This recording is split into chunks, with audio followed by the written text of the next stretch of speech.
আজকে আমরা বানাবো রাশিয়ান সালাদ।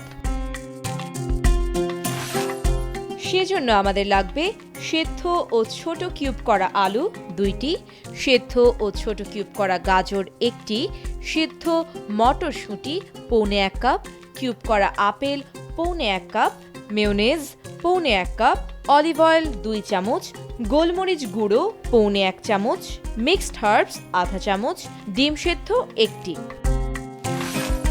রাশিয়ান সালাদ বানানোর জন্য প্রথমেই আলু, গাজর ও মটরশুঁটি ভালোভাবে লবণ দিয়ে সেদ্ধ করে ঠান্ডা করে নিন।